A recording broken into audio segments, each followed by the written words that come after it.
নমস্কার বন্ধুরা, test based রেসিপিতে সবাইকে স্বাগত।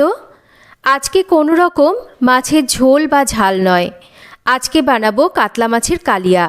সবসময় মাছের ঝোল বা ঝাল খেতে কিন্তু ভালো লাগে না, মাঝে মাঝে মনে হয় একটু যদি অন্য রকম কিছু খাওয়া যায়, মানে একটু যদি রিচ কিছু মাঝে সাঝে খেয়ে নেওয়া যায়, বানিয়ে নেওয়া যায়, তাহলে কিন্তু মুখের স্বাদটাও কিন্তু বেশ বদলায়।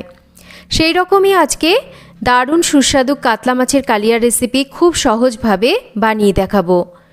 এই রেসিপিটা সাদা ভাতের সাথে তো ভালো লাগেই, তাছাড়া ফ্রাইড রাইস পোলাওয়ের সাথে কিন্তু অনুষ্ঠান বাড়িতে সার্ভ করা হয়। বেশ ঝালঝাল স্বাদের এই কাতলা মাছের কালিয়া খেতে দুর্দান্ত স্বাদের হয়। চলুন দেখে নেওয়া যাক আমার আজকের এই কাতলা মাছের কালিয়ার রেসিপি। যারা কখনো কাতলা মাছের কালিয়া বানাওনি, আশা করছি আজকের রেসিপিটা যদি একবার বানিয়ে নাও তাহলে পারফেক্ট একটা টেস্ট পাবে। আজকের রেসিপি বানানোর জন্য এখানে নিয়েছি 4 পিস কাতলা মাছ। মাছগুলোকে ভালো করে ধুয়ে জল ঝরিয়ে নিয়েছি। আর একটু বড় মাপের কাতলা মাছ নিলে কালিয়া খেতে বেশি ভালো হয়, তবে হাতের কাছে যে মাছই থাকুক না কেন সেটা দিয়ে কিন্তু করা যেতে পারে। এবার এই মাছের মধ্যে লবণ হলুদ দিয়ে দিচ্ছি, আর তার সাথে লবণ হলুদের থেকে একটু কম পরিমাণে লঙ্কার গুঁড়ো দিচ্ছি, 1 চামচ সর্ষের তেল দিচ্ছি। এবার খুব ভালো করে এই মশলাগুলোকে দিয়ে আমাদের মাছটাকে মেখে নিতে হবে। একটু যদি এই মশলার সাথে আমরা সর্ষের তেল দিই তাহলে কিন্তু মশলাগুলো মাছের গায়ে ভালো করে মাখানো যাবে, তাছাড়া মাছের স্বাদটাও কিন্তু ভালো আসবে। 10 মিনিট মাছটাকে এইভাবে রেখে দেব। 10 মিনিট পর রান্নাটা শুরু করব। আজকের রান্নাটা করব অবশ্যই সর্ষের তেলে, তার জন্য তেলটাকে খুব ভালো করে গরম করে নেব। ভালো করে তেলটা গরম হতে শুরু করলে, তেলের থেকে এরকম ধোঁয়া উঠতে শুরু করলে, তখন এর মধ্যে লবণ হলুদ মাখিয়ে নেওয়া মাছগুলোকে আমাদের ভেজে নিতে হবে। একসাথে খুব বেশি মাছ দেব না, তাতে মাছগুলো ভাজতে অসুবিধা হবে। আমি দুটো দুটো করে মাছকে ভেজে নিচ্ছি। মাঝারি আঁচে রেখে উল্টে পাল্টে মাছগুলোকে একটু ভালো করে ভেজে নেব। তবে যেহেতু বেশ একটু বড় মাছ আর খুব বেশি কড়া করে মাছগুলো যদি ভাজা হয় তাহলে কিন্তু মাছটা একটু ছিবড়ে লাগে, তাই খুব বেশি কড়া করেও ভাজছি না, আবার কমও ভাজছি না। বেশ একটু এরকম লালচে করে মাছগুলোকে ভেজে নিচ্ছি। বাকি মাছগুলোকেও কিন্তু একই রকম করে ভেজে নিচ্ছি।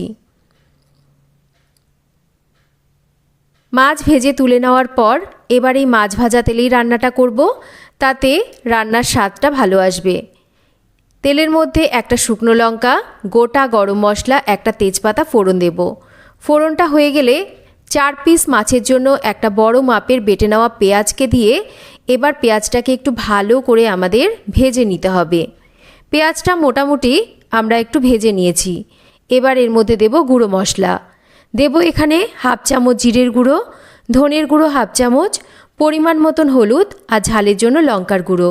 সামান্য জল দিয়ে এবার মশলাটাকে ভালো করে কষাবো। জলটা এর জন্যই দিতে হবে অল্প করে, যাতে মশলাগুলো ভালো করে কষানো যায় আর পুড়ে না যায়। মশলা মোটামুটি কষানো হয়ে গেলে আরও একটা মশলার পেস্ট আমি আগে থেকে বানিয়ে নিয়েছি। এখানে রয়েছে একটা টমেটো, 2 কোয়া রসুন, কয়েকটা কাঁচা লঙ্কা আর 1/2 ইঞ্চি আদা। এই সমস্ত মশলাকে একসাথে বেটে নিয়েছিলাম। এবার খুব ভালো করে মশলাটাকে আমাদের কষাতে হবে। মশলার একদম জলজলে ভাবটা চলে যাবে, মশলাটা এরকম শুকিয়ে যাবে আর মশলার রঙটাও কিন্তু বদলে যাবে। মশলা থেকে তেলটা কিন্তু ছাড়তে শুরু করবে। তখন এর মধ্যে দিয়ে দেব আমরা 2 টেবিল চামচ মতন ফেটিয়ে নেওয়া টক দই। খুব ভালো করে এবার মশলাটাকে কষাতে হবে। একই সাথে স্বাদ মতন লবণটাকেও দিয়ে দেব। খুব ভালো করে এবার মশলাটাকে কষিয়ে নিচ্ছি যতক্ষণ না মশলার এই জলজলে ভাব চলে যাচ্ছে আর মশলার কাঁচা গন্ধ চলে যাচ্ছে। দেখুন মশলাটা কড়াইয়ের গায়ে এরকম লেগে লেগে যাচ্ছে, রঙটা কিন্তু একদম বদলে গেছে মশলার। আমি বেশ অনেকক্ষণ সময় ধরে মশলাটাকে কষিয়ে নিয়েছি। এবার এর মধ্যে গ্রেভির জন্য দিয়ে দেব পরিমাণ মতন জল। যেহেতু কালিয়া বানাচ্ছি তাই খুব বেশি ঝোল রাখবো না, সেই হিসাবেই কিন্তু জলটাকে এখানে আমি দিয়েছি। এবার জলটাকে দিয়ে ভালো করে একটু মিশিয়ে নেওয়ার পর একই সাথে এখানে দিয়ে দেব গরম মশলা গুঁড়ো। গরম মশলাটাকে দিয়ে ভালো করে একটু নাড়াচাড়া করে মিশিয়ে নেব আর ঝোলটাকে মিনিট 2 একটু ফুটতে দেব। ঝোলটা ফুটতে শুরু করলে একই সাথে ভেজে নেওয়া মাছের টুকরোগুলোকে দিয়ে দেব। এবার গ্যাসের ফ্লেমটাকে মিডিয়ামে রাখবো আর এই মাছটাকে আমরা 4 থেকে 5 মিনিট রান্না করব। মিডিয়াম ফ্লেমে 4-5 মিনিট রান্না করে নিচ্ছি, কোনো রকম ঢাকা দেওয়ার দরকার নেই। এই রকম ঢাকা খোলা অবস্থাতে 4-5 মিনিট রান্না করে নেব। 4-5 মিনিট রান্না করে নিয়েছি। রান্না আমাদের অলমোস্ট রেডি। ওপরে তেলটা ভেসে উঠেছে আর দারুণ সুন্দর একটা কিন্তু গন্ধ বের হচ্ছে। চাইলে এখানে লাস্টে একটু ঘি অবশ্যই দেওয়া যেতে পারে, আমি কিন্তু ঘি ছাড়াই রান্নাটা করেছি। এবার এটাকে নামিয়ে সার্ভ করে নেব। কাতলা মাছের কালিয়া একদম রেডি। এটাকে নামিয়ে সার্ভ করে নিয়েছি। গরম ধোয়া ওঠা ভাত বা ফ্রাইড রাইস, পোলাও সব কিছুর সাথেই কিন্তু এই কাতলা মাছের কালিয়া খেতে দুর্দান্ত স্বাদের হয়। তাই একই রকম ঝোল বা ঝাল না খেয়ে মাঝে মাঝে মুখের স্বাদটাকে বদলানোর জন্য মাঝে সাঝে এই রকম এক কাতলা মাছের কালিয়া বানানো যেতেই পারে। খুব সহজভাবে আজকের এই কাতলা মাছের কালিয়া রেসিপিটা শেয়ার করেছি। আশা করছি রেসিপিটা আপনাদের ভালো লাগবে। ভালো লাগলে লাইক শেয়ার করবেন, চ্যানেল সাবস্ক্রাইব করবেন।